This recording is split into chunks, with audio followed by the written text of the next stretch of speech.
সম্মানিত হাজিরিন, আমি কোরআনে হাকিম থেকে একটা আয়াত তেলাওয়াত করেছি। আল্লাহ পাক রব্বুল আলামিন বলেন, একটু সাউন্ডটা কমান, তাই সেনসেন শব্দটা হবে না। আল্লাহ পাক রব্বুল আলামিন বলেন, কুল্লু নাফসিন যায়িকাতুল মাউত।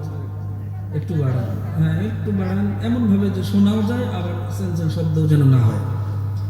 কুল্লু নাফসিন যায়িকাতুল মাউত, এটা আমার আপনার সকলের পরিচিত আয়াত, তাই না? আমরা অনেক সময় এটা শুনে থাকি বা অনেকের মুখস্থ হয়ে গেছে। আল্লাহ বলেন, যার ভিতরে রূহ আছে, প্রাণ আছে, তাকে অবশ্যই মৃত্যুর স্বাদ গ্রহণ করতেই হবে।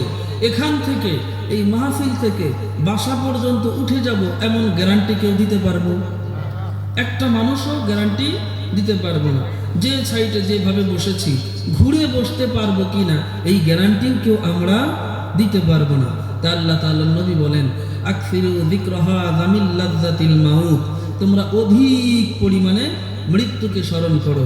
মৃত্যুকে এমনভাবে স্মরণ করো যে নামাজের মধ্যে আমি ডান দিকে সালাম ফিরাইছি, বাম দিকে সালাম ফিরাতে পারবো কিনা আর কোনো গ্যারান্টি নাই। চক্ষুটা খোলা আছে, বন্ধ করলাম, আবার খুলতে পারবো কিনা এই গ্যারান্টি কেউ দিতে পারবো না। এজন্য আমি মাঝে মধ্যেই বলি যে আমার আপনার হায়াতের মধ্যে 24টা ঘন্টা দিনের মধ্যে হয়। কয়টা ঘন্টা? দিন রাত 24টা ঘন্টা হয়। 24টা ঘন্টার মধ্যে আমি একটা ঘন্টা আমার রবের ইবাদতের জন্য যদি কাজে লাগা দিই, 23টা ঘন্টা আমার নিজের, একটা ঘন্টা কার জন্য? আল্লাহর জন্য দিয়ে দিলাম। ওই বান্দা দুনিয়াতেও সফলতা অর্জন করতে পারবে, হাসরেও কামিয়াব হবে।